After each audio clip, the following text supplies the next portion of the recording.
এই দুনিয়ার পুরো জীবনটা এটা হচ্ছে লালসাময় একটা জীবন, লোভ, মরিচিকা, মায়াজাল। এই মায়াজালে আমরা আটকে আছি, ফলে মৃত্যুর কথা আমরা ভুলে গিয়েছি। পাগলের মতো ছুটছি, আরো টাকা লাগবে, আরো খ্যাতি লাগবে, আরো যশ লাগবে, আরো দাপট লাগবে। আমার এত টাকা দিয়ে কি হবে, এত সম্পদ দিয়ে কি হবে, এত ব্যস্ততা দিয়ে কি হবে তোমার? স্টপ, থামুন, অনেক হয়েছে। আন্না, থামুন, take a rest, take a breath and think about death. Think that you have to go back to your Lord. একটু বসেন না, একটু ভাবেন যে আমাকে চলে যেতে হবে, চলে যেতে হবে। এই কোলাহল, এই ব্যস্ততা, এগুলো থাকবে, থাকবো না আমি। সাইয়েদনা ওমর ফারুক বলেছেন, মুতু ক্বাবলা আন তামুতু, মরার আগে একবার মরো। হাসিবু ক্বাবলা আন তুহাসাবু আলাইকুম, তোমার হিসাব নেওয়ার আগে তুমি একবার নিজের হিসাবটা করো না। কাগজ বের করে একটু লিখো না কি কি ভালো কাজ করছিলা, যেগুলো দিয়ে নাজাতের ওসিলা হতে পারে। 1 2 3, আর কি কি আকাম কুকাম করছো দেখো না, লিখে দেখো তোমার অবস্থাটা কি। মরার আগে একবার মরো। মরার আগে খাটের মধ্যে শুয়ে শটান করে চোখ বন্ধ করে একবার মরার ভান করে দেখেন কেমন লাগে। চোখটা বন্ধ করেন আর ভাবেন আপনি নাই, কি কি হতে পারে ভাবেন। আপনার ছেলে মেয়েরা কান্না জুড়ে দিবে, আপনার প্রাণের স্ত্রী বিলাপ শুরু করে দিবে, বন্ধু বান্ধবের চিৎকার আর মাতম, স্থানীয় এলাকার মসজিদে ঘোষণা, অমুক এলাকার নিবাসী অমুক ভাই অমুকের ছেলে অমুক দুনিয়ায় নাই। সব আত্মীয়রা চলে আসবে, ফেসবুকে স্ট্যাটাস দেয়া হবে, সবাই সবাইকে জানাবে বিকাল 4টায় অমুক হাই স্কুল ময়দানে আপনার জানাজা। ছুটে আসবে, সবাই ছুটে আসবে আপনাকে শেষ বিদায় দিতে, গুড বাই জানানোর জন্য, আল ওয়াদা, বিদায় জানাতে আসবে সবাই। 4 তাকবীর দিয়ে আপনার জানাজা হবে, অশ্রুসিক্ত জানাজায় আপনার বিদায় হবে। কাঠের খাটিয়ার মধ্যে করে কাঁধে তুলে আপনার কবরে নেওয়া হবে। আগে থেকে খুঁড়ে রাখা কবরটার মধ্যে আপনারে বিছিয়ে দেয়া হবে। বাঁশের কচি দিয়ে তার উপরে মাটির চাপা দিয়ে সব চলে যাবে। ভাবেন না একবার চোখ বন্ধ করে, this is the circle of life, this is the nature of life. এটা সবার হবে, আমার হবে, আপনার হবে। এত মায়া, এত ভালোবাসা কই যাবে? কেউ থাকবে না, সবাই আপনার অন্ধকার কবরে রেখে দিয়ে চলে আসবে।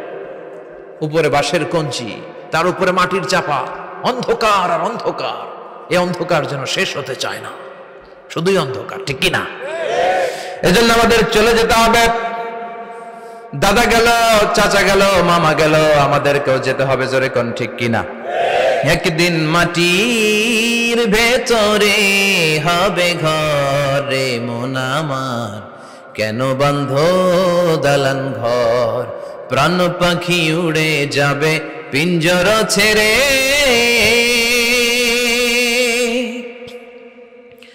ধরা ধামে সবই রবে, তুমি যাবে চলে, বন্ধু বান্ধব যত, মাতা পিতা যারা সুত, সবই হবে তোমার পরে মন আমার, কেন বন্ধ দালান ঘর, একদিন মাটির ভেতরে হবে ঘরে মন আমার, কেন বন্ধ দালান ঘর, ঠিক কিনা? সব পরে থাকবে, চলে যেতে হবে আমাদেরকে। এজন্য আখিরাতের কথা যেন আমাদের স্মরণ হয়। বিশ্বনবী বলতেন, নাহাইতুকুম আন জিয়ারাতিল কুবুর, আমি তোমাদেরকে কবর জিয়ারত করতে আগে নিষেধ করতাম, কিন্তু এখন নিষেধাজ্ঞা প্রত্যাহার করে নিলাম। এখন সব সময় তোমরা কবরের সামনে যাবা আর জিয়ারত করবা। কবরস্থানে জানতো বড়ুয়া কৃষ্ণপুরের এই গ্রামের কবরস্থান আছে কোন দিকে? পূর্ব দিকে আছে, গোখরার জলের ওদিকে। যান আপনারা, একটু যাবেন, একটু গেলে আখিরাতের কথাটা স্মরণ হবে। ওখানে ছোট শিশুরা শুয়ে আছে, কিশোর যুবকরা আছে, আপনার মতো তাগড়া যুবক মুরব্বীরা আছে। এরা এই এলাকায় থাকতো, এরা আকাশ থেকে নেমে আসে না, এই এলাকার সন্তান, আজ নাই। একটা সার্টেন পিরিয়ড শেষে আপনিও থাকবেন না। This is the nature of life, this is the circle of life. ছোট্ট শিশু হয়ে এসেছিলেন, শৈশব, কৈশোর, যৌবন, প্রৌঢ়ত্ব। আগে ছিলেন সিঙ্গেল, বিয়ে করে হয়ে গেলেন ডবল।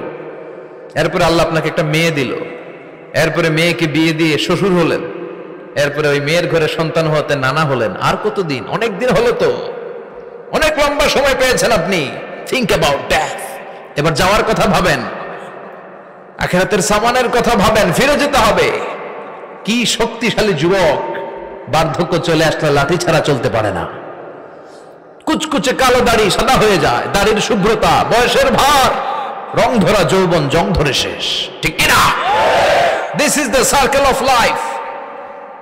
যুবক ভাইরা, এটাই জীবন, চলে যেতে হবে, কেউ থাকতে পারবে না, ঠিক কিনা? এটা রিমাইন্ডার আল্লাহ এই সূরার ভেতরে দিয়েছেন যে তোমাদেরকে ফিরে যেতে হবে, এই লোভ লালসা ছেড়ে দাও। রব্বুল আলামিন বলেন, আলহাকুমুত তাকাসুর হাত্তা যুরতুমুল মাকাবির। ও গোলাম, দুনিয়ার সম্পদ, লোভ লালসা তোদেরকে পাগল বানিয়ে দিয়েছে। এই লোভ পাগলামি কোনোদিন তোদের থামবে না যতদিন না তোরা কবরে ঢুকবি, ঠিক কিনা? কার কথা? আল্লাহ বললেন, দুনিয়ার সম্পদ আর লোভ আর মোহে তোমরা গাফেল হয়ে গিয়েছো। আখিরাতের কথা বেমালুম তোমরা ভুলে গিয়েছো, কিন্তু আখিরাতে তোমাদের যেতেই হবে, কবরের বাড়িতে তোমাদের ঢুকতেই হবে, ঠিক কিনা? যেতেই হবে।